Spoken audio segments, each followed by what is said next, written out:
Information that matters to you with your host, Margie Taylor of Taylorized PR. For more information about being a guest, visit irlonestar.com/Conroe Culture. Vell Institute, a 501c3 nonprofit, began in 2014 with a mission to strengthen the future of veterans through leadership and entrepreneurship training. We've invested over 1,400 hours of training in our veterans while connecting them with community entrepreneurs and leaders. Our mission is to continue investing in our veterans who have given so much for our country. Please join us in our mission by visiting vellinstitute.org. That's VELinstitute.org. Hey, this is Skippy from Mornings with Lone Star with Dick and Skippy. You're listening to Lone Star Community Radio on 104.5 KCZWLP Conroe and 106.1 KZCCLP Conroe and worldwide on irlonestar.com.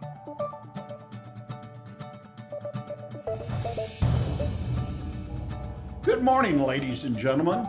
You're listening to the Weekly Business Hour, and this is Rick Schissler. I'm your host. I'm also a Silver Fox advisor and the founder of OneBestConsult.com. Well, I'm glad you've taken time to join us today because we have, I think, a really great show put together for you. But before we get there, I want to ask my question of the week. I always try to start off with a little question, stimulate a little thinking. And my question to you, with all that's going on in the world around us, all the challenges for us in business and personal, are you planning for growth this year in your business? I find too many people who've gotten caught up in all the things that are going on. Yes, creates a lot of conversation, creates a certain amount of concern, and yes, it does create fear. I get that. But if you have a small business, most likely, you've had a couple tough years, and you need to start working your way back into your plan to grow your business, to make your business what you want it to be. So I encourage you. All the projections, subject to all the misfortunes of the world, say we're going to have 4 to 5% growth. We could stumble, that doesn't happen. But the point is, I see opportunity where other people see concern, where they see hazards, where they see roadblocks. There is opportunity to grow your business, but I encourage you got to look up and you've got to put a plan together that plans for growth. So please consider it. Just think about it for a minute or two, some point today or later in the week. How do you plan your business for growth? And I encourage you to take a few steps when you have a moment to put that plan together, whether it be extensive, multi-pages, or as I like to do, a simple one-page plan. So please, plan for growth this year because the opportunity will be there. It only takes you to step up and seize upon it. Well, our show today is coming to you as normal from the studios of Lone Star Community Radio. This is where Montgomery County and people, quite frankly, around the world tune in to us. The internet allows that, but FM, we're broadcasting over the great city of Conroe, Texas, and I hope you're paying attention because we are here to give you ideas, to provide answers to questions you might have in building your business. One of the loneliest places to be is being an owner of a small business because who do you have to talk to about your challenges or issues? Well, you can talk to us. Just drop me an email, Rick, R-I-C-K, at irlonestar.com. That's Rick at irlonestar.com. Love to get your questions. If you want me to put it in the mailbag, we do a mailbag segment from time to time where I answer your question on air. Be glad to do it. Love that mail. Love for people to connect. Rick at irlonestar.com. I also want to let you know the show is being broadcast today live on YouTube and Facebook. So if you'd like to not only hear us, but see us, then please tune in to the Weekly Business Hour page on Facebook or YouTube. Well, today, as I mentioned, I think we have a great show put together, and the real core of the show is our guest. We have Mr. Steve Scott. Steve's an author, and he's a man known as the Houston Business Coach, and he's returning to the show, and we're going to have hopefully a wonderful conversation about his newest book entitled The Relationship Zoo, Animal Stories, Human Insights, a Guide to Improve Relationships. Steve, welcome to the show. Thank you very much, Rick. Great to be here. Well, I can't think of a more appropriate topic than relationships, because we've had 2 years of real challenges, as I mentioned earlier, personal, business, and I suspect a lot of relationships have kind of drifted away, drifted apart. So it's a great time to kind of key in. So I would think that your book, and I read through his book, ladies and gentlemen, it's packed full of great ideas, great insight. Steve, when you wrote the book, and what makes it fun to read, which I think is always great, especially business books tend to be kind of dry, is that you set it up in a zoo.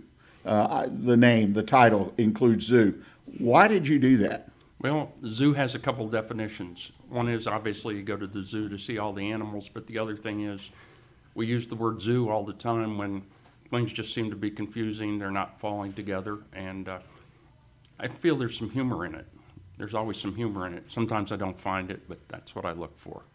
Well, let me tell you, in your stories, and we're going to talk about a couple of them, about different animals, so to speak, in the zoo, in nature, there's a lot of humor there. And it's funny, when I was reading the book, and I came on the first chapter, and it talks about ants, and compares that and issues of building relationships. And ants my mind just changes. I think about that because we have studied ants before, right? At some point in our life, whether they bit us on the foot or we had an ant farm, and also good stories about ants and how they work together, teamwork and whatnot. So that's interesting. Relationships as an art form, that's one of the statements you make in the book. Explain that to us, would you? Yes, and for anybody in life, how they approach relationships works 90% of the time. And then what happens is when we reach an obstacle, we tend to overuse what works for us and not make that adjustment in that final 10%. So in other words, Rick, you and I can encounter the same person and both do well with them. You might be able to go a little further because you're making the adjustments than I would. Doesn't mean there's a right or a wrong. I really don't feel there's a definitive book on relationships, because it is an art form. So everybody puts their own brush strokes on it and finds out what works for them. Well, you make a really interesting point to me, and it's something that I guess the word I used, pondered, when I was looking through the book, is the fact that we need to be open to adjustment. And that was sort of foreign to me. I mean, I understand about being flexible, right? And kind of going with the flow and things like that. But this is really more than that. What does making an adjustment really mean to someone who's trying to build a relationship? It means, number one, you need to change your thinking.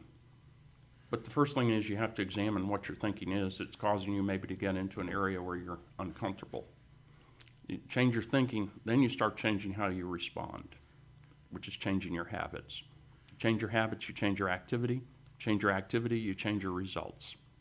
And big thing is, when you change your results, it changes your life. The thing that popped in my head and does even as you relay that answer to us and share that wisdom, which I consider this book just full of wisdom, is it's always that 80-20 rule that everybody's heard in some situation. Right. It's this 10%. It's always that last step that really, really has the big payoff for people. That's the way I looked at it. And I like the fact you brought that up, because what it takes is patience. And I once had a mentor when I was younger, and I said, I got to do this, I got to do that, so on and so forth. He says, Steve, if you're going to have a good life, you have to learn to be happily impatient. And it's like, Bill, what does that mean? He said, just cool down, slow down, and you'll make a lot more progress than if you try to speed up and go fast all the time. I love that term, happily impatient. And in other words, don't be patient, but be happily impatient. Right. Two different, and that's what this book's filled with. I mean, I read a page and I reread and I look and think.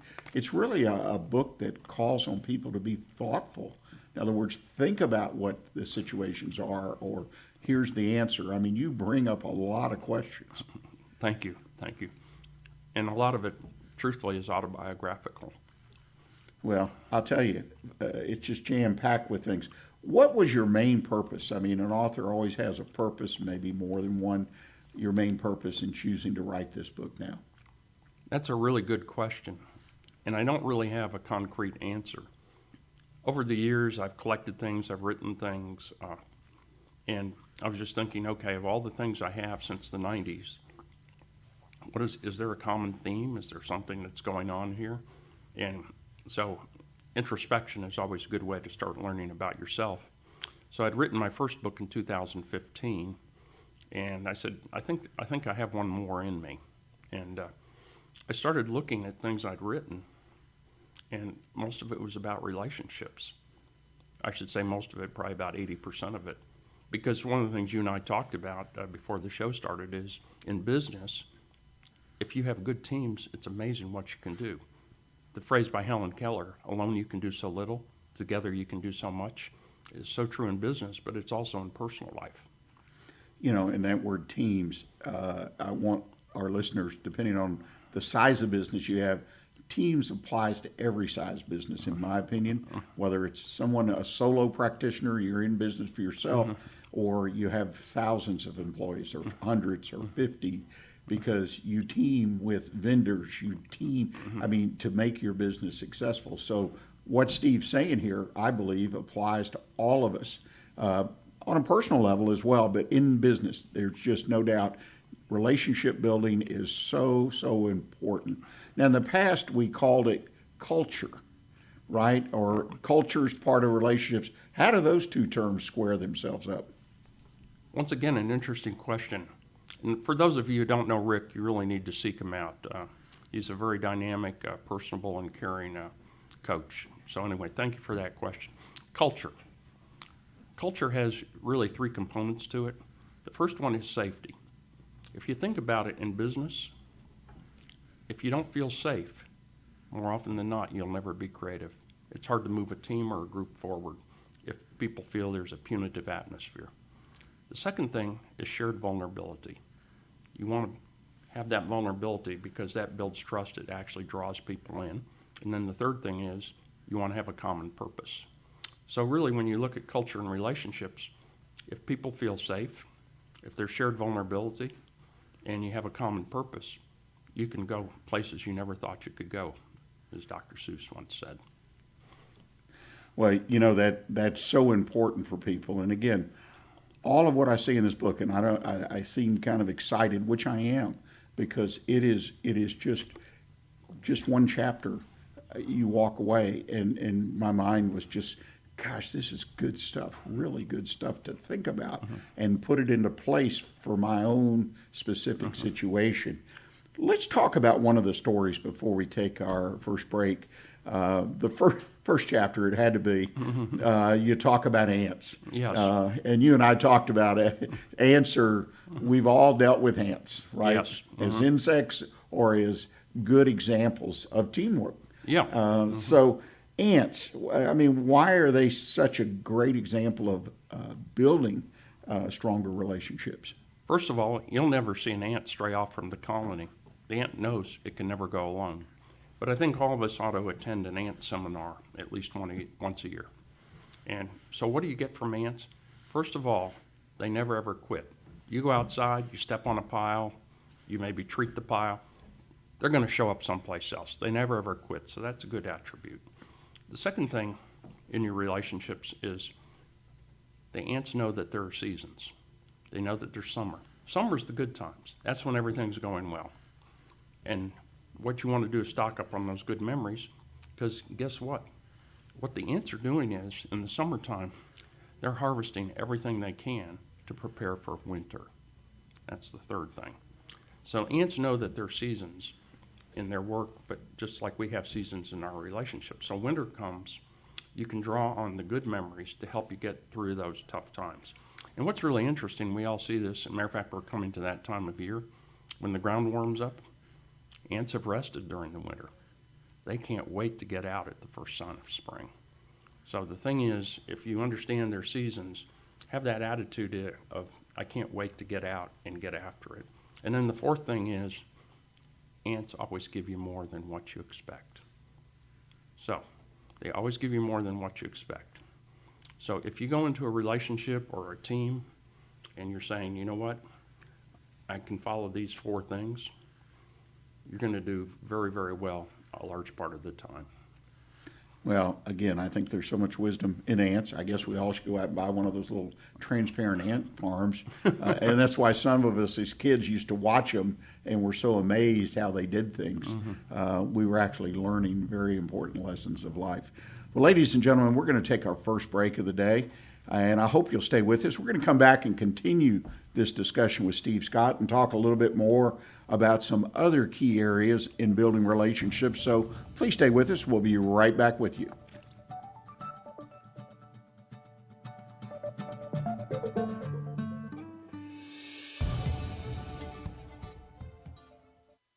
Remember to download the Lone Star Community Radio app from your Google Play Apple Store. Bring Montgomery County's community radio with you anywhere with your smartphone or tablet. If you are in the Conroe area, tune in on FM 104.5, 106.1. If you are on your computer, bookmark irlonestar.com as your internet radio station. Lone Star Community Radio, broadcasting 24/7 from the heart of downtown Conroe, Texas. God's Garage is a 501c3 that repairs and gives away cars for free to single moms, widows, and wives of deployed military. You can help God's Garage by donating a vehicle, volunteering your time, or by monetary donation. God's Garage is located at 2106 East Davis, Conroe. If you'd like to learn more about God's Garage, visit our website at godsgarage.org. Or you can contact us and we would be glad to come and make a presentation to your group. Lone Star Community Radio is Montgomery County's radio station with talk, music, weather, and traffic for Montgomery County. Have a question, comment about one of our shows? Want to know how to reach a host? Just contact the station on irlonestar.com or call in and leave a message at 936-647-3776. Get involved with your community with Lone Star Community Radio. You are listening to the Weekly Business Hour. I'm Rick Schissler. I'm your host. And today we're absolutely blessed to have a conversation with Mr. Steve Scott. Steve is known as the Houston Business Coach, but he's also an author, and he's written a book called The Relationship Zoo: Animal Stories, Human Insights, and a Guide to Improve Relationships. It's a book I can hardly recommend. I encourage you to seek this book out, and we'll let Steve tell us at the end of the segment where you can obtain a copy, because I think it's wonderful reading, very insightful, very thoughtful, very thought-provoking, no doubt about it. Well, Steve, we went to break. We had talked about ants, and you used those animal stories, as you said in the beginning of our conversation, to kind of lighten things up. And the ant deal, it got me on the right track, because I read that and I said, wow. Another of the issues with relationships, and this one's a little deeper, but every relationship, as you point out in your book, runs into hatred, anger, or depression, or all three, because there's the ups and downs, the seasons, right? Mm-hmm. But that leads to what you call as a failure of imagination if we allow ourselves to slide into hatred, anger, or depression. And I thought that was very interesting. I had to stop for a while and noodle that one over. Talk about how when we get in those states where it's a failure of our imagination that's putting us there. What happens is when you confront winter in a relationship, you can be in summer and all of a sudden go to winter, all of a sudden somebody points something out about you that you didn't realize, didn't necessarily want to accept, and so you can get angry about it. You can even feel hatred, and then you can get depressed because you've disappointed them. And the thing is, if you stay stuck on that, you're staying stuck on the negative instead of, here's what they did is they gave you an opportunity to improve, to be better. And it's still uncomfortable. I do get that, okay? Because a lot of this book is autobiographical, so I go through that. But the thing is, if I fail to imagine how it can be better, how I can be better, then guess what? It's not going to change. And even if I do, sometimes it doesn't. But the thing is, if I don't make that effort, if I'm staying stuck on my emotions, which, by the way, all these emotions are valid. I would never say to anybody, you shouldn't feel any of that, because you do. But what are you going to do with it? That's always the question. And in relationships, what are you going to do with these emotions? It's very, very important. So imagine something better. Maybe go back to a summertime experience where you had something good. Maybe you can acknowledge something that's good in somebody else, even though they've just kind of let you know that maybe you're not as cool as you think you are. So. One of the big things that I thought about as I read this and this particular section and was that we all have to be open and to self-improvement, to change. And I found too many people in life, not the majority, but just too many people are not for various reasons. And most often, well, I know how to do this, or, I'm self-confident. So encouragement for people to open themselves, to use that imagination, because again, I think we're in that 10% territory. We're in the area that if I could open myself and kind of reposition myself, my thinking, then I have a chance to hit a home run with a relationship. Otherwise, I may get a double, perhaps an occasional triple, but never the home run that really makes the difference. Talk to us about that a little bit. Well, it goes back to what I was talking about earlier with vulnerability. So when you're feeling that hatred, anger, and depression, you feel vulnerable. And the thing is, you have to be able to share that with somebody, but at the same time, do your best not to share it in an attacking or aggressive manner. And just say, hey, I didn't realize this, I'm sorry. And not try to make any excuses or go on defense, because this is the way they feel. Because if you want the relationship to come together, you have to place value on the other person's feelings. So that's very important. As you were talking, I was thinking, as we go through business and life, and this comes from Dr. Henry Cloud, who wrote the book Integrity, The Courage to Meet the Demands of Reality. Here's what he says. All of us are boats when we go through life. So I want you to picture that we're on Lake Conroe. So we go out, and what does a boat do? It leaves a wake. And there are two sides to the wake, the task and the relationship. The task tells us what we accomplished, but the relationship is more important. It tells us how we dealt with people. And the thing is, the wake you're leaving, you want to ask yourself, are people water skiing on my wake, swimming, having a good time? Or are they bobbing for air and left wounded as shark bait? And all of us, by the way, have done both, but if you find you're in the shark bait category, that's obviously not a good place to be. It's a prescription for unhappiness. You can change those things. And how do you do that? You take a look at, number one, who are you around? This is very, very important. The power and influence of our associations is awesome. So who are you around? And then the first question, and by the way, in business coaching, sometimes I'm brought in to do team building things. And there's always that one person. Well, George, he's really smart, but he needs improvement with his team building. Let me tell you what team building always is about. It's about relationships, right? So what you want to do is you want to find out relationally how you can connect, how you can make a better wake. And in the end, you can create a bad wake at times. That doesn't mean things are over. The question is, if you're doing something to make it better, would people come back and be with you again? So how often have we seen in life, let's say you and I met 10 years ago, and to me, I look at life, you're on a roller coaster, I'm on a roller coaster. Maybe I'm at the bottom of my roller coaster, you're at the top, so we just don't connect, right? But maybe today, we're much closer to where we're at, and we connect and go, I didn't like that guy 5 years ago, but you know what? He's a really good guy. Well, guess what changed? Probably not you that much, it's probably me. Yeah, that's an excellent point. Excellent point of the roller coaster, but also the idea that an example that someone changed. I changed. My imagination changed me. And ladies and gentlemen, you can see how the pieces begin to fall together in this scenario, this puzzle that's being put together. I'd like to get one more animal story in because, again, the animal stories to me are just unbelievable. The butterfly. That perhaps was the most interesting one you used. In chapter 4, you talk about the butterfly, the cocoon, and the empowerment aspect of relationship building.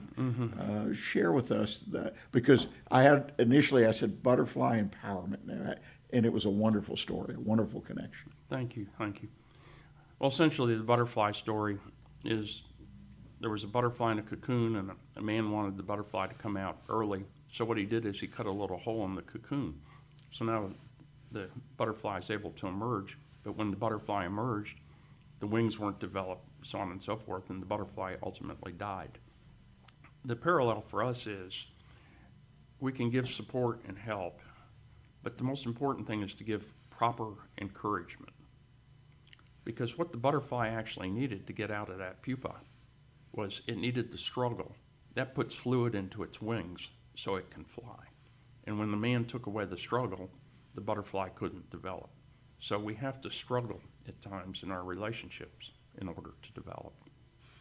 You know, and the idea that we empower people and encourage. I like to consider myself an encourager once I get over some roadblocks that I personally have, but there's a timing issue like the butterfly. The butterfly wasn't ready to emerge, Right. and the man didn't carefully consider what would happen by his actions. Absolutely. And I can see many scenarios with people, with groups, with teams, that you have to be mindful of that.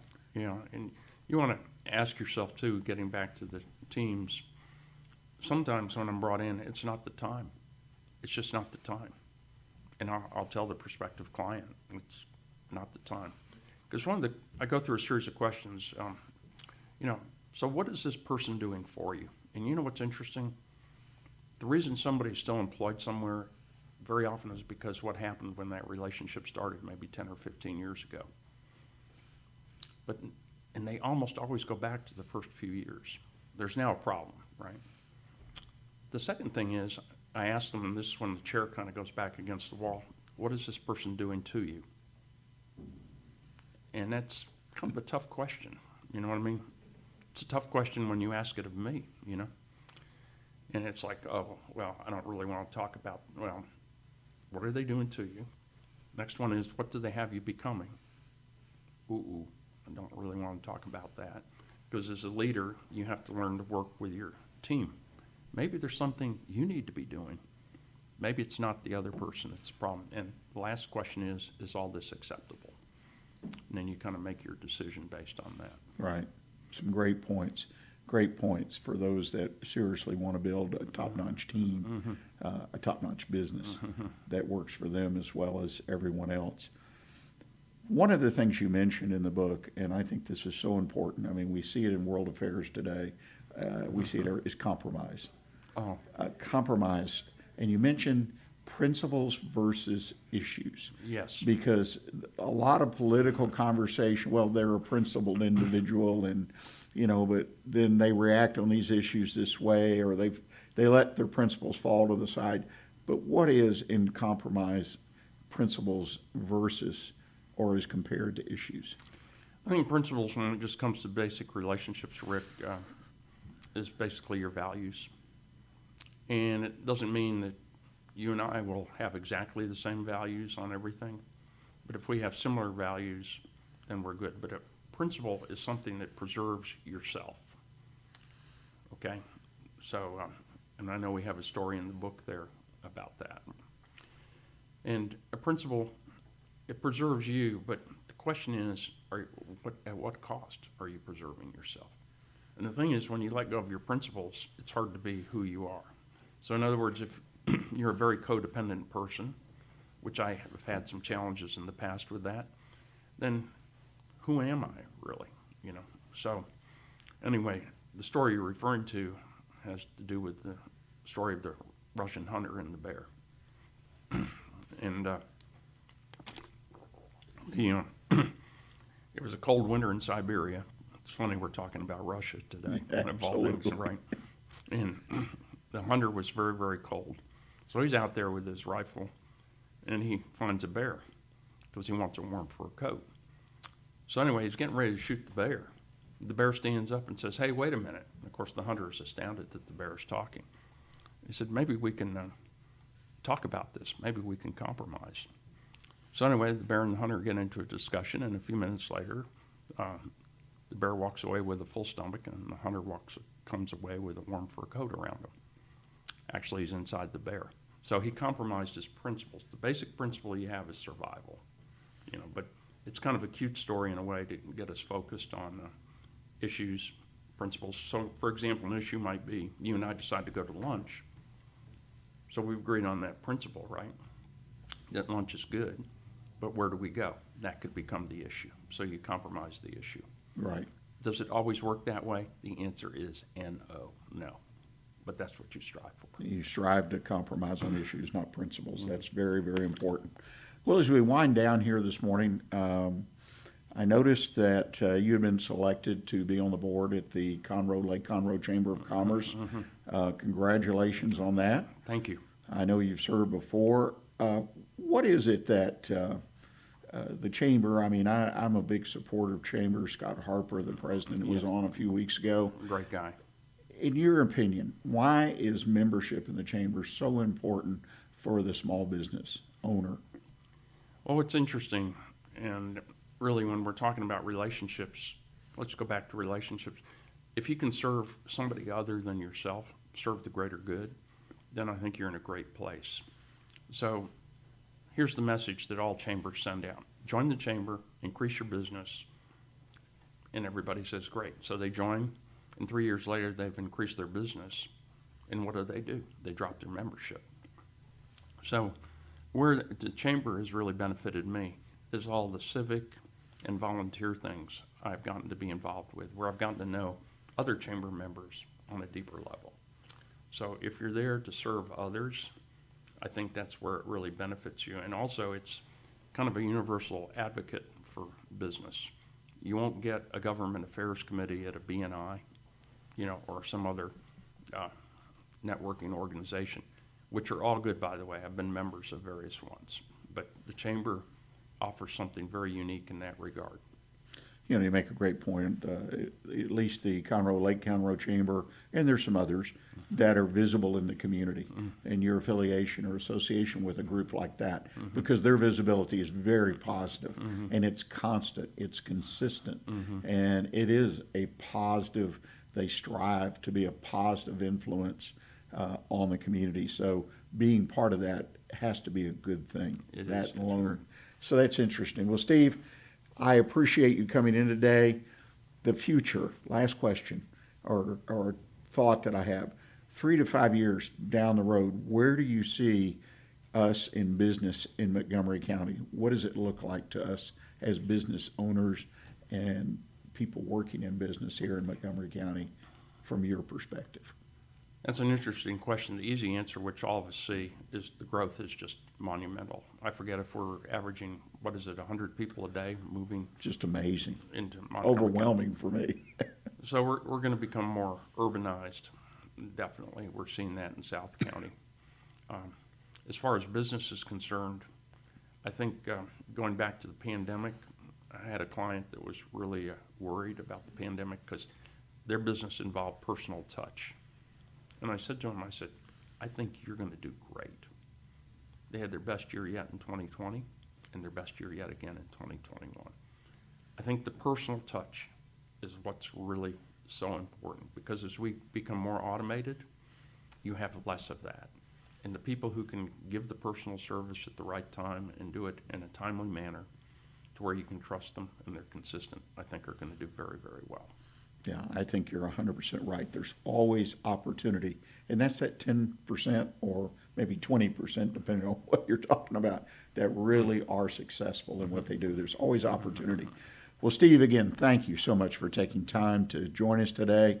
And your book, ladies and gentlemen, on the Relationship Zoo, Animal Stories, Human Insights, and a Guide to Improve Relationships. I encourage you. Steve, where can we get the book? It's available on Amazon. Just go to Okay. Amazon, put in the Relationship Zoo, and they will be happy to send it to you for a small fee. I think it's $14.99. Okay, well, that's fantastic. If folks want to reach out and connect with you, they have a question or perhaps looking to talk to you about serving them, what's the best way for them to do that? They can go to my website, www.thehoustonbusinesscoach.com. They can find me on Facebook, just put my name in, and they can message me.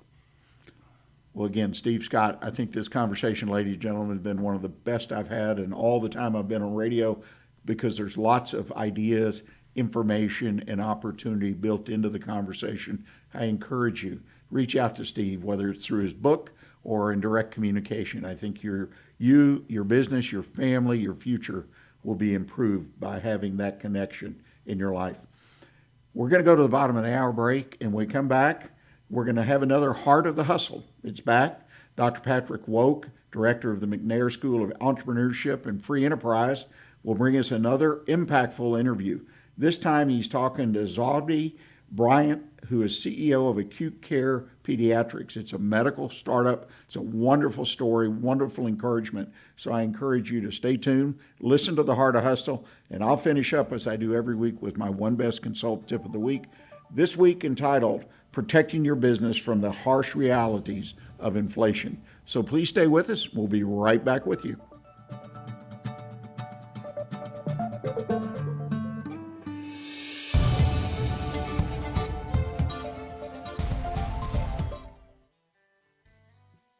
Lone Star Community Radio is Montgomery County's radio station with talk, music, weather, and traffic for Montgomery County. Have a question or comment about one of our shows? Want to know how to reach a host? Just contact the station at irlonestar.com or call in and leave a message at 936-647-3776.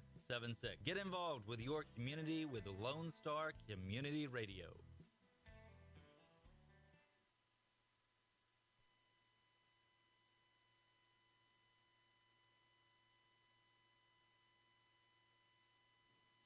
Welcome back to another session of Heart of the Hustle with Dr. Patrick Woke. Today, we're very lucky to have an honored guest, Zawadi Bryant, the CEO of Acute Care Pediatrics. Great to have you here today. Great to be here, Patrick. Well, we're very blessed to have such an amazing guest. And I think you're also with a new president and CEO of another company called, is it Mednex? Mednex Medical Group, is that correct? Absolutely, yes. Okay. Yeah, we were just acquired. My company of 14 years, we were acquired by Mednex last March. Well, congratulations. That must be very exciting. It is very exciting. New opportunities, new growth potential. And so we're excited to be with the larger group. Larger, more resources, great infrastructure, more capital. Everyone loves more capital. It's always a good thing. So very interesting. Like you were just talking right now, I'm sorry to mind interrupt, but you were just talking about, looking forward and all the things. Like you look at forward like 2 years from now, like in your vision, what do you see, like where you want to go, not just with your business, but maybe your personal life? Yeah. So personally, I've always had a heart for mentoring and teaching entrepreneurship. So I'd like to spend more time doing that. I love seeing other businesses thrive and grow. And also I have a heart for missions here and abroad. And so I am now director of one of our mission programs at my church. We have a school in Kenya. And so I've been working really closely with them to help build and establish what they're doing there. And so I hope to grow that endeavor and add more schools to the continent of Africa. And I'm really excited about spending more time doing that. How did you find out about the school in Kenya? Well, my ministry, I go to a church called Reflections of Christ's Kingdom, and we've been doing missions work in Africa for a very long time. And our pastor was in Kenya doing a missions trip, doing conferences, teaching.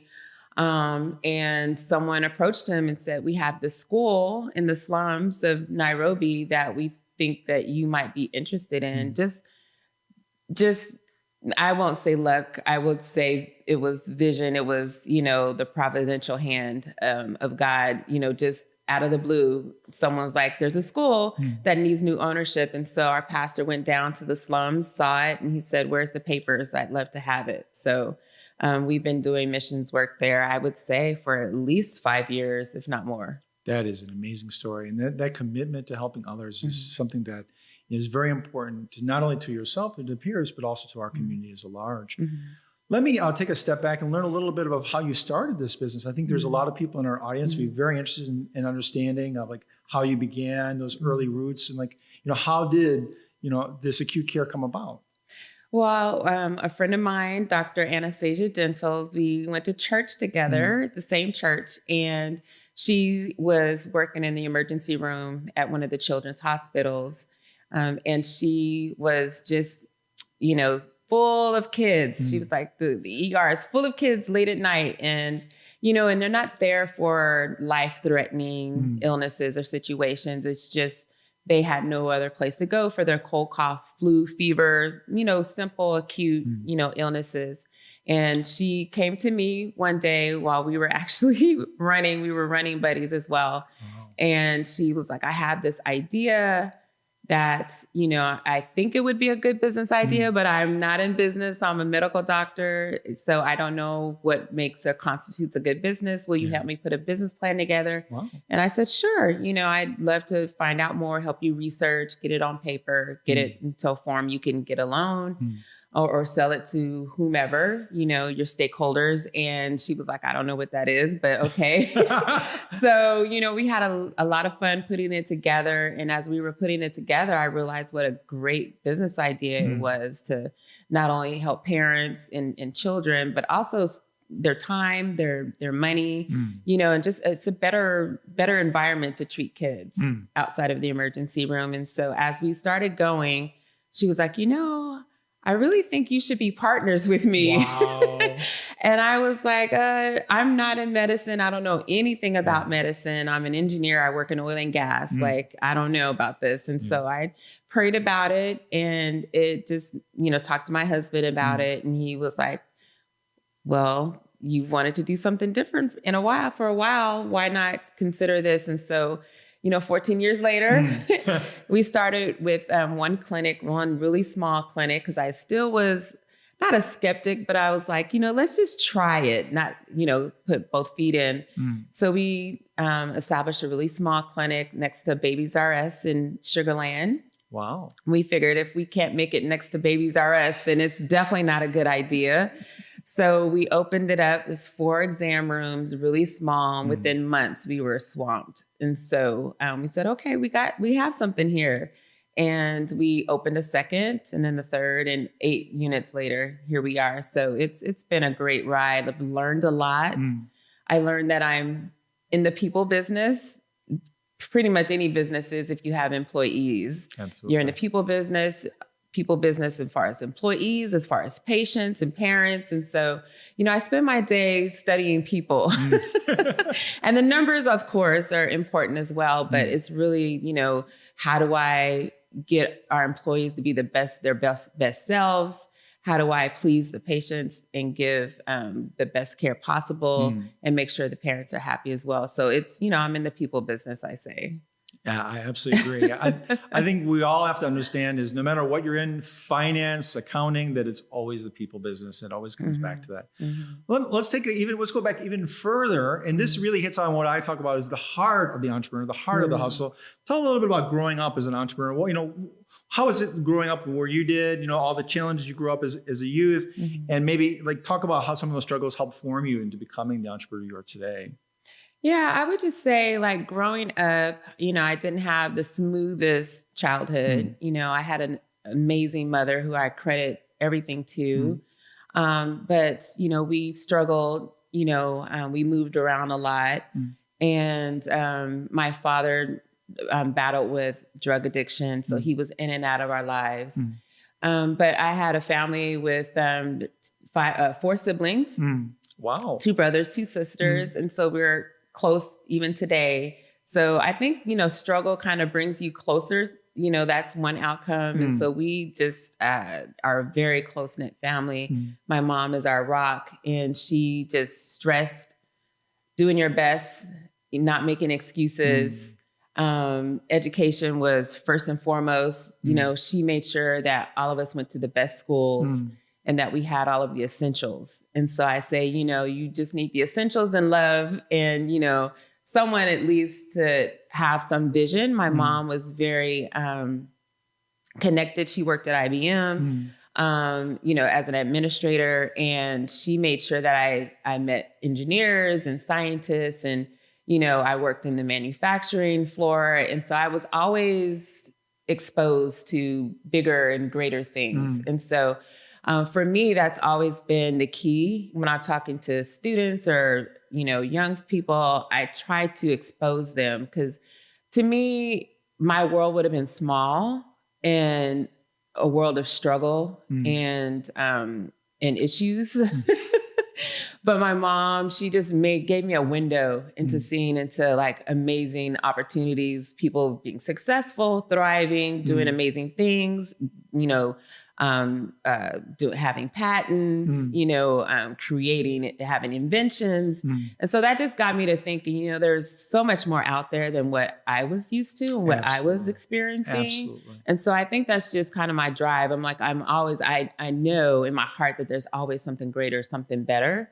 And so that's kind of, for me, kind of my mantra or my vision is like, okay, there's always something greater. There's always something better beyond even my current circumstance and situation. Absolutely. Well, and that's a beautiful and amazing story. One of the things I would say is we have a lot of people out in the audience who are probably going through struggles like you did when you were younger. And if you could, take a look back, for those people going through the struggles and they're probably trying to figure out, how do I handle this? How do I deal with this? With addiction or, loss of, maybe loss of someone in the family. What would you, if you could look back, what would you say to them? I would just say, first and foremost, I think for me, having my mom was paramount. And so, hopefully there's someone that they can trust and someone that can assist them. Because I think, I'm not sure, if I would be where I was without my mom, but I do know that there were other people that were kind of tangential that were also pivotal in my life.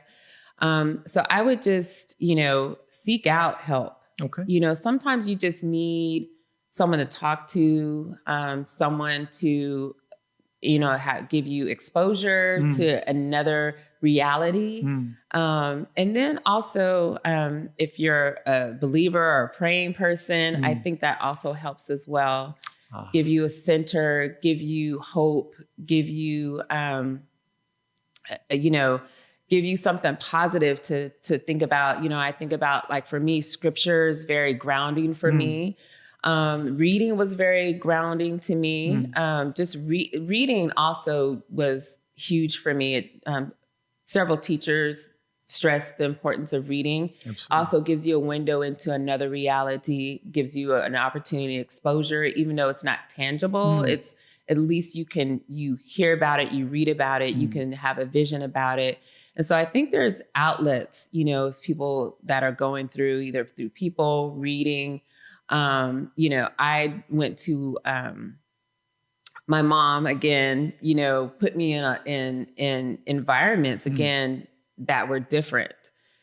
She put me in summer camps, even, for kids that were on free lunch or reduced lunch, I would always go to a summer camp.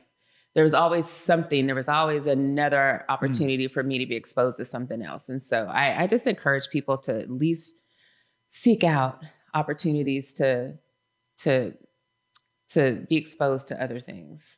Perfect. Yeah. And closing real quick, one golden nugget you want to share with the audience that just, that quick idea, quick phrase that they can take with them today.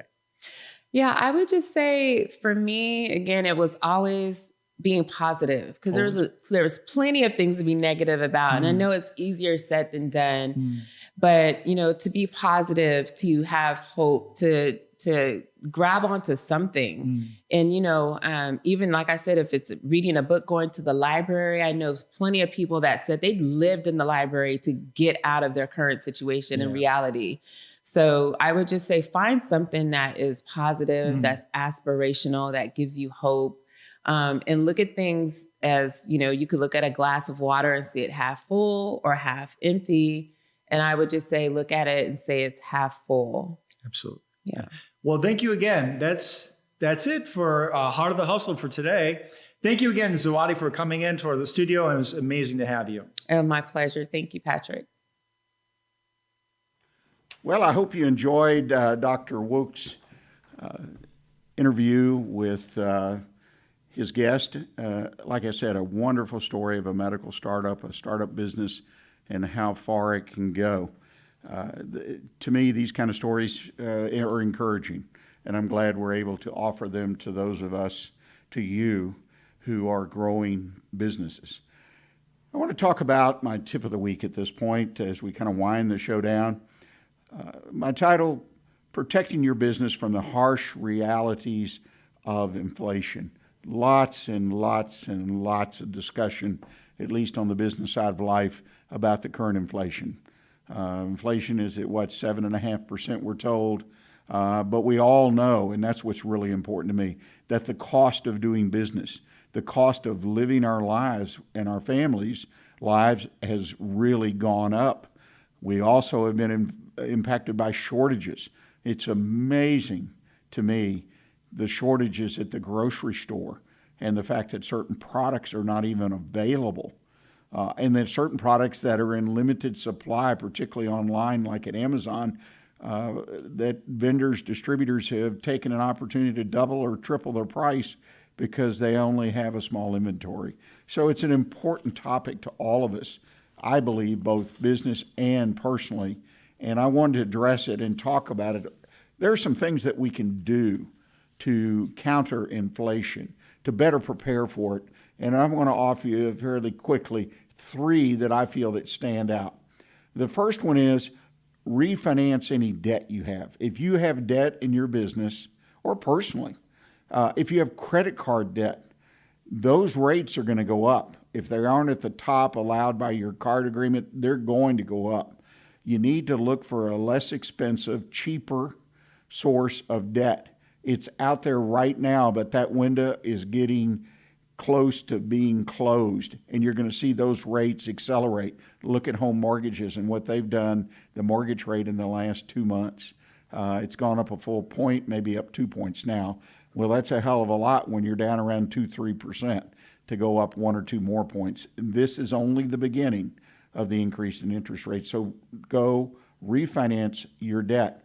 And one of the things that a lot of small businesses don't take advantage of is the Small Business Administration. The Small Business Administration offers up to $5 million in their Section 7A program. It's a fixed rate loan. That's important. Fixed rate loan, and it has a number of years, depending on what you negotiate, for you to pay back. You can use the money as working capital or refinancing your existing debt. Reach out to a small business lender. If your banker's not a small business lender, then find one and explore at least. Take a little bit of time and see if this might work for you to get a long-term fixed rate loan to cover working capital and consolidate your debts. Very, very important action that you can. Raise prices. Boy, I always have resistance from clients and people when I talk about raising prices, but raise them strategically right now. Pick the products, the services that got good margins and that people are buying all the time, and put your price increases there. And don't be afraid to raise the price to a point where you think you're going to need to be. I have a number of clients that have not raised prices in 3 years. They've got to play catch up, but you got to do what you got to do. Another thing that's being done that I don't particularly like, and that's called shrinkflation. Shrinkflation, they call it. That's a word, where you sell your products in smaller quantities, but for the same or a little bit more in price. It's happening at the grocery store all over the shelves. Shrinkflation, less for the same or more. That's something, though, to consider in your own business. And finally, I think, is buy inventory, buy property, buy equipment. If you need equipment, if you don't own your location, look to buy those things so you can lock in your price, lock in your cost of those things. Very important steps. If you'd like to talk more about inflation and its impact on your business, then please reach out to me. It's real simple. Just send it here to the studio to rick@irlonestar.com.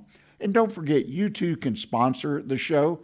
Lone Star Community Radio is a nonprofit, but you can be a sponsor by making a donation and get your business associated not only with Lone Star, but with the Weekly Business Hour. And until next week, thank you for joining us this week. And until next week, stay engaged, and as always, keep focus on what's important in your business. Thanks so much.